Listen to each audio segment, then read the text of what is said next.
అందరికీ నమస్కారం. ఫిబ్రవరి 5వ తారీఖున వైఎస్ఆర్ కాంగ్రెస్ పార్టీ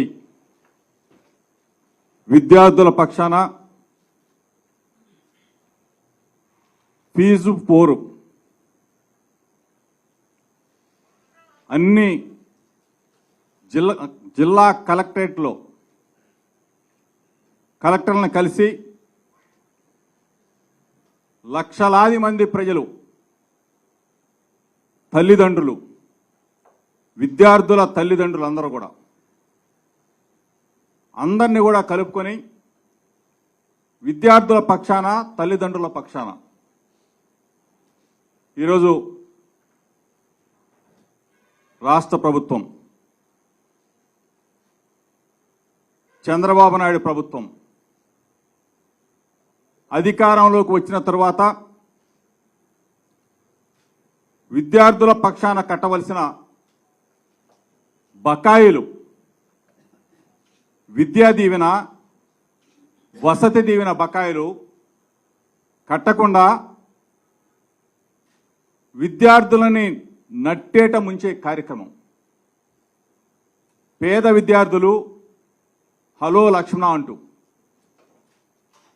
యాజమాన్యాలు ఫీజులు కట్టలేదని చెప్పేసి గేటు బయట నిలుపుతున్న పరిస్థితులు, రోడ్ల మీదకి తరిమేస్తున్న పరిస్థితులు, విద్యార్థులని క్లాస్ రూములలో నిలబెడుతున్న పరిస్థితులు, కొన్ని లక్షల మంది విద్యార్థులు ఈ రోజున రోడ్డున పడ్డ పరిస్థితులు మనం చూస్తూ ఉన్నాం. వాళ్ళ తల్లిదండ్రులు ఈరోజు చంద్రబాబు నాయుడిని నమ్మాం, చంద్రబాబు నాయుడు కూటమికి ఓటేశాం, మా పిల్లలందరూ కూడా అనాథలైపోయారని చెప్పేసి రోధిస్తున్న పరిస్థితులు మనం చూసాం. వాళ్ళ పక్షాన గౌరవ వైఎస్ఆర్ కాంగ్రెస్ పార్టీ అధినేత, అధ్యక్షులు జగన్మోహన్ రెడ్డి గారి పిలుపు మేరకు వైఎస్ఆర్ పార్టీ శ్రేణులన్నీ కూడా విద్యార్థుల పక్షాన, తల్లిదండ్రుల పక్షాన పోరుబాట సాగించాలి. అన్ని జిల్లా కేంద్రాల్లో పెద్ద ఎత్తున నిరసన కార్యక్రమం తెలియజేయాలి. జిల్లా కలెక్టర్లకి విద్యార్థుల పక్షాన, వాళ్ళ తల్లిదండ్రుల పక్షాన పోరాటం చేయాలని చెప్పేసి నిర్ణయం తీసుకోవడం జరిగింది. అన్ని జిల్లా కేంద్రాల్లో, కలెక్టర్ కార్యాలయాల్లో వాళ్ళ తరపున పోరాటం చేయబోతున్నాం. దీనికి విద్యార్థుల తల్లిదండ్రులు మొత్తం కూడా ఈ కార్యక్రమంలో పాలు పంచుకోబోతా ఉన్నారని చెప్పేసి మీ ద్వారా తెలియజేస్తూ, ఈరోజు కొన్ని లక్షల మంది పేదలైన, మరీ ముఖ్యంగా ఎస్సీ, ఎస్టీ, బీసీ, మైనారిటీ, బలహీన వర్గాలు, నిరుపేదలైన లక్షల మంది పిల్లలు దేశాల్లో ఉద్యోగాలు చేస్తా ఉన్నారంటే, దేశాల్లో చదువుకుంటా ఉన్నారంటే అలనాటి స్వర్గీయ వైఎస్ రాజశేఖర రెడ్డి గారు పెట్టిన భిక్ష, ఫీజు రీయింబర్స్మెంట్, పిల్లల్ని చదివించే కార్యక్రమం. పాదయాత్రలో ఎంతో మంది తల్లిదండ్రులు ఎన్నో గ్రామాల గుండా వెళుతున్నప్పుడు మా పిల్లలు చదువుకోలేకపోతా ఉన్నారు, ఫీజులు కట్టలేకపోతా ఉన్నాం అనే పరిస్థితులు చూసిన రాజశేఖర రెడ్డి గారు ఉచితంగా పిల్లల్ని చదివించి ఈరోజు ప్రపంచవ్యాప్తంగా లక్షల మంది పిల్లలు ఉద్యోగాలు చేస్తా ఉన్నారంటే రాజశేఖర రెడ్డి గారి పుణ్యం.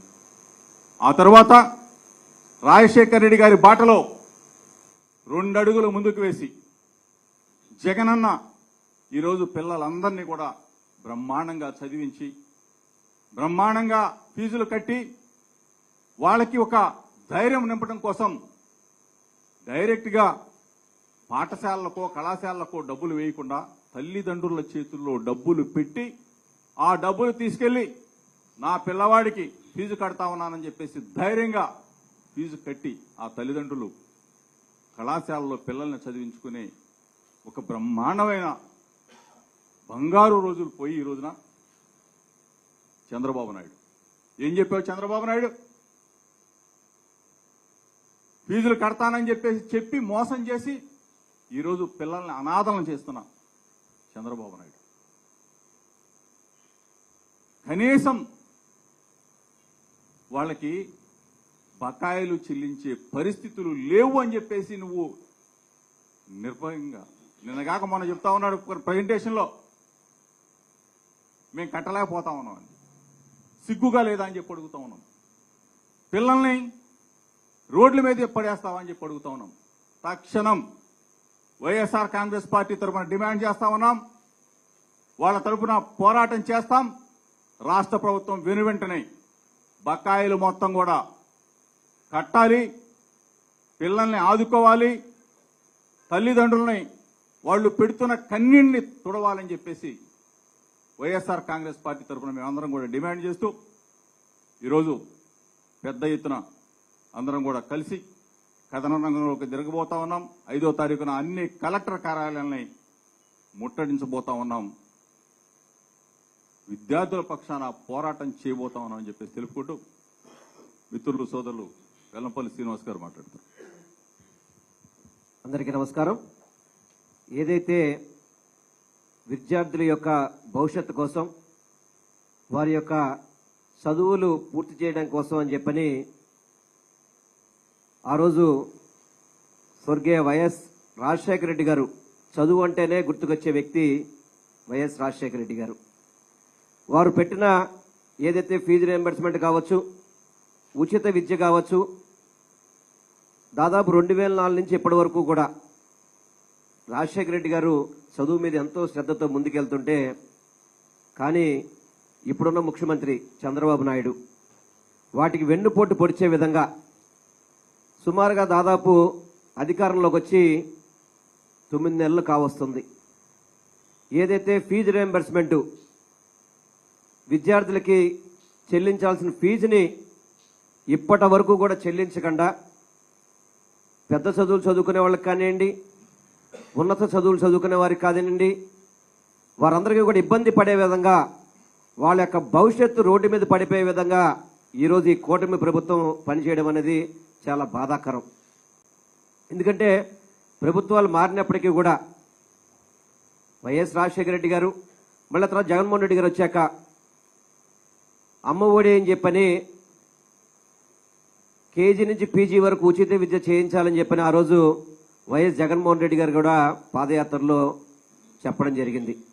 ఆ ధర్మలోనే గత 5 సంవత్సరాల్లో మీరు చూసుకుంటే గనక చదువులో ఎన్నో రకాల మార్పులు తీసుకొచ్చి ప్రతి ఒక్కరికి కూడా ఇంగ్లీష్ మీడియం చదివించాలి, ఉన్నత చదువులు చదవాలి, మన పిల్లలందరూ కూడా ప్రతి చోట కూడా మంచి పేరు తెచ్చుకునే విధంగా ఉండాలని చెప్పని మన మాజీ ముఖ్యమంత్రి గారు జగన్మోహన్ రెడ్డి గారు ఎంతో దృఢ సంకల్పంతో ప్రభుత్వ పాఠశాలల్ని నాడు నేడు అని చెప్పని వాటిని ప్రైవేట్ స్కూల్స్కి ధీటుగా బాగు చేయడం కానివ్వండి, అదేవిధంగా జగనన్న గోరుముద్ద మేనిఫెస్టోలో ఉన్నప్పటికీ లేనప్పటికీ కూడా వారికి చిన్నపిల్లలకి పౌష్టిక ఆహారం అందిస్తేనే వాళ్ళు చదువుకోగలుగుతారని చెప్పి ఒక నమ్మకంతో, అంటే ఆ చిన్న మార్పును కూడా స్కూల్ బ్యాగులు కావచ్చు, ఒకసారి స్కూల్ విద్యార్థులు చూసుకుంటే కనుక గతంలో ఏ విధంగా వాళ్ళ యొక్క స్కూల్ డ్రెస్సులు కావచ్చు, స్కూలు బ్యాగ్స్ కావచ్చు, పుస్తకాలు కావచ్చు,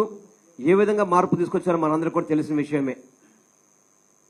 డిప్యూటీ సీఎంగా ఉన్న పవన్ కళ్యాణ్ ఆశ్చర్యమైన పరిస్థితి చూసి ఆయన డిప్యూటీ సీఎం హోదాలో ఒక స్కూల్కి వెళ్ళి ఇది ప్రభుత్వ పాఠశాల, ప్రైవేట్ పాఠశాల అని చెప్పని అడిగే పరిస్థితి వచ్చిందంటే అది జగన్మోహన్ రెడ్డి గారి యొక్క పరిపాలన విధానంలో మార్పు అని చెప్పని మీ అందరికీ కూడా తెలియపరుచుకుంటున్నాను.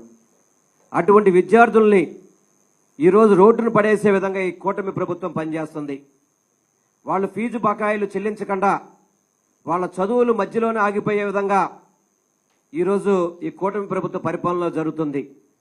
దాన్ని ఆపాలి, పిల్లల ఫీజులు చెల్లించాలని చెప్పని డిమాండ్ చేస్తూ ఏదైతే విద్యార్థులు కావచ్చు, విద్యార్థుల తల్లిదండ్రుల యొక్క విజ్ఞప్తి మేరకు వైఎస్ఆర్సీపీ పార్టీ రేపు 5వ తారీఖు నాడు అన్ని జిల్లాల కలెక్టరేట్లలో వినతి పత్రం ఇచ్చి వాళ్ళ భవిష్యత్తు కాపాడండి, వాళ్ళ బకాయిలు చెల్లించండి. సుమారు 3,900 కోట్ల బకాయిలు ఇప్పటి వరకు పెండింగ్ ఉన్నాయి రాష్ట్రంలో. వాటిని చెల్లించి పిల్లల యొక్క భవిష్యత్తును కాపాడండి అని చెప్పని మేము డిమాండ్ చేస్తున్నాం. అది మీరు చేయని పక్షంలో కలెక్టరేట్లతో ఏదైతే మేము వినతి పత్రం ఇస్తామో దానితో ఈ ఉద్యమం ఆగదు. వాళ్ళ భవిష్యత్తు బాగుపడే వరకు కూడా వైఎస్ఆర్సీపీ పార్టీ వాళ్ళతో తోడుగా ఉంటుంది. ఏ కార్యక్రమానికైనా కానీ, ఏ కార్యాచరణ చేయడానికైనా కానీ సిద్ధంగా ఉన్నామని చెప్పని మీ అందరికీ తెలియపరచుకుంటూ, రేపు ఫిబ్రవరి 5వ తారీఖు నాడు జరిగే కార్యక్రమాన్ని ప్రతి ఒక్కళ్ళు కూడా విద్యార్థులు, తల్లిదండ్రులతో పాటు వైఎస్ఆర్సీపీ పార్టీ శ్రేణులందరూ కూడా కలిసి ఈ యొక్క కార్యక్రమాన్ని విజయవంతం చేసి ఈ కూటమి ప్రభుత్వం యొక్క మెడలు ఉంచే విధంగా ఈ కార్యక్రమం ఉండాలని చెప్పని అందరికీ తెలియపరచుకుంటూ, ముఖ్యంగా మన జగన్మోహన్ రెడ్డి గారు ఎంతో నిబద్ధతతో ఈ కార్యక్రమాన్ని చేపట్టారు కాబట్టి ప్రతి ఒక్కరు విజయవంతం చేయాలని చెప్పని మనస్ఫూర్తిగా కోరుకుంటూ సెలవు తీసుకుంటున్నా.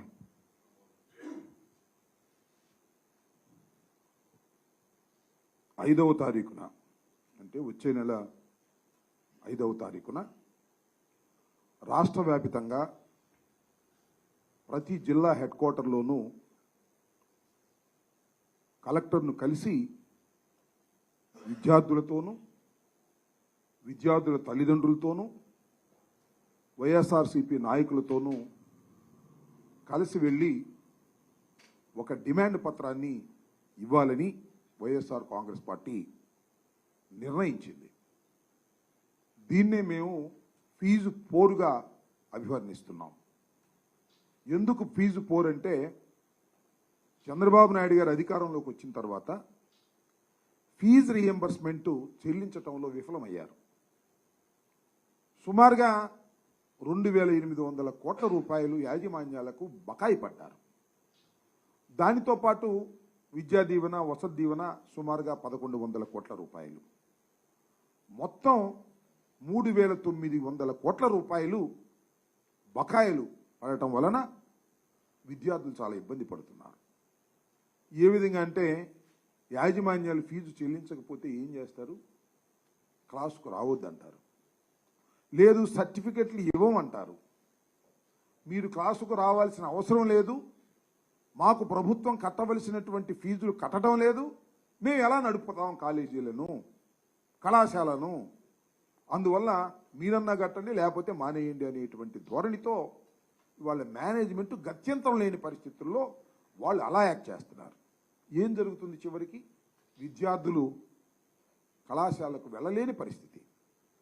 పేద విద్యార్థులైతే ఏ కూలికో నాలికో వెళ్ళి కాలం గడపాల్సినటువంటి పరిస్థితి. చదువుకొని భావి భారత పౌరుడుగా ఎదిగి అవసరమైతే విదేశాలకు వెళ్ళి ప్రతిభను చాటవలసినటువంటి విద్యార్థి చంద్రబాబు నాయుడు గారు ఫీజు రీఎంబర్స్మెంట్ కట్టకపోవటం వలన ఒక కూలీగానో, ఒక అనాథగానో మిగిలిపోవటం ఇది సమంజసమేనా? గౌరవ ముఖ్యమంత్రి గారు ఆలోచించాలి. ఎన్నో వాగ్దానాలు చేశారు మీరు, విద్యార్థులకు అది చేస్తాం ఇది చేస్తామని చెప్పారు. ఇలాంటి సందర్భంలో మాకు గుర్తొచ్చేది డాక్టర్ వైఎస్ రాజశేఖర రెడ్డి గారు. ఫీజు రీఎంబర్స్మెంట్ని దేశంలో ఎక్కడా లేకపోయినా ఈ ఆంధ్ర రాష్ట్రంలో ప్రవేశపెట్టి ప్రతి పేద విద్యార్థి చదువుకోవాలి, ఫీజులు వారికి భారం కాకూడదు, తల్లిదండ్రులకు భారం కాకూడదు అని భావించినటువంటి తొలి ముఖ్యమంత్రి వైఎస్ రాజశేఖర రెడ్డి గారు. ఆయన మరణించారు. మళ్ళా చంద్రబాబు నాయుడు గారు వచ్చిన తర్వాత కూడా 2,800 కోట్ల రూపాయలు బకాయిలు పెట్టి దిగిపోయాడు. 2019లో జగన్మోహన్ రెడ్డి గారు బాధ్యతగా భావించి ఆ బకాయిల్ని తీర్చటమే కాకుండా ఎక్కడ బకాయిలు లేకోకుండా ఫీజు రీఎంబర్స్మెంట్ ఇచ్చినటువంటి ఘనత జగన్మోహన్ రెడ్డి గారిది. జగన్మోహన్ రెడ్డి గారి కన్నా బ్రహ్మాండంగా చేసేస్తాడు, చంద్రబాబు నాయుడు గారు అద్భుతంగా చేస్తాడు అని బాకాలు కొట్టారు. ఓ పక్కన జనసేన బాగా కొట్టింది, ఓ పక్కన బీజేపీ బాగా కొట్టింది, ఒక పక్కన ఆయన బాగా కొట్టుకున్నాడు. బ్రహ్మాండంగా చేస్తారేమో, ఐదో తల్లికి వందనం, 2 పిల్లలకి ఇస్తారు, 3 పిల్లలకి ఇస్తారు, 4 పిల్లలకి ఇస్తారు, అవసరమైతే కనని ఇంకా వరుసనే వాళ్ళకి కూడా ఇచ్చేస్తానని చెప్తే నిజమని నమ్మి ఓట్లు వేసి అధికారంలోకి వస్తే ఏంది చంద్రబాబు నాయుడు గారు మీరు చేస్తున్న పని అని ఈ సందర్భంగా అడుగుతా ఉన్నాం. దీనికి మీ మీద ఒత్తిడి పెంచడం కోసం, ఒక ప్రధాన ప్రతిపక్షమైనటువంటి వైఎస్ఆర్ కాంగ్రెస్ పార్టీ 40% ఓట్ షేరుని సాధించుకున్నటువంటి వైఎస్ఆర్ కాంగ్రెస్ పార్టీ అనేక ఉద్యమాల్లో భాగంగా ఈ ఉద్యమాన్ని కూడా చేపట్టడం జరిగిందని మనం చేస్తున్నాం. ఇంతకుముందు రైతులకు సంబంధించినటువంటి ఉద్యమం చేశాం. ఇవాళ 5వ తారీఖున, వచ్చే 5వ తారీఖున పెద్ద ఎత్తున విద్యార్థులతోనూ, విద్యార్థుల తల్లిదండ్రులతోనూ, వైఎస్ఆర్సీపీ నాయకులతోనూ కలిసి వెళ్ళి ఒక డిమాండ్ పత్రాన్ని మొదటి అడుగుగా ప్రతి కలెక్టరేట్లోనూ ఇచ్చి ఒక ప్రయత్నం చేస్తాం. ఇప్పటికైనా నేను మనవి చేస్తున్నా, చంద్రబాబు నాయుడు గారు, వాళ్ళ అబ్బాయి ఏమో విద్యాశాఖ మంత్రి గారు, మీ ఇద్దరు ఇప్పటికైనా కళ్ళు తెరచి పేద విద్యార్థుల్ని ఆదుకునేటటువంటి కార్యక్రమం చేయాలని, చేయకపోతే మా పోరు బాట, ఫీజు పోరు ఇంతటితో ఆగదని మనం చేస్తున్నాం. మరింత ముందుకు వెళ్ళి మేము మీ మెడలు వంచేటటువంటి కార్యక్రమం కూడా చేయటం అనేది ప్రజాస్వామ్యంలో ప్రధాన ప్రతిపక్షంగా ఉన్న మా బాధ్యత అని ఈ సందర్భంగా నేను మనవి చేస్తూ, మీరు 5వ తారీఖు లోపల 3,900 కోట్లు చెల్లించేయండి, మాకేం అభ్యంతరం లేదు. శభాష్ అని ఒక స్టేట్మెంట్ కూడా ఇస్తాం మీ మీద. అలా కాకపోతే మాత్రం తీవ్రమైనటువంటి పరిణామాలకి ఈ ప్రభుత్వం ఎదుర్కోవాల్సి వస్తుంది. ఇప్పటికే ఈ ప్రభుత్వం 8 మాసాల్లోనే వేగంగా వారి రేటింగ్ పడిపోతా ఉంది. ప్రజలు దూషిస్తున్నారు. చంద్రబాబు నాయుడు గారు ఏం చెప్పారు, వాళ్ళు ఏం చేస్తున్నారు, ఎందుకు మమ్మల్ని ఈ విధంగా మోసం చేశారు. చంద్రబాబు నాయుడు 420 అంటే తెలుగుదేశం వాళ్ళు గావుకేకలు పెట్టారు. ఇవాళ జరుగుతుంది 420 కార్యక్రమమే కదా అనేటువంటి మాట వస్తుంది. దీన్ని ఇప్పటికైనా సరి చేసుకోవాల్సిందిగా వైఎస్ఆర్ కాంగ్రెస్ పార్టీ తరపున అధికారంలో ఉన్నటువంటి తెలుగుదేశం పార్టీకి, ముఖ్యమంత్రి గారికి, విద్యాశాఖ మంత్రి గారికి సవినయంగా విజ్ఞప్తి చేస్తున్నాం. లేకపోతే మా పోరు బాటని తీవ్రతరం చేస్తామని కూడా ఈ సందర్భంగా తెలియపరుస్తున్నాం. ధన్యవాదాలు.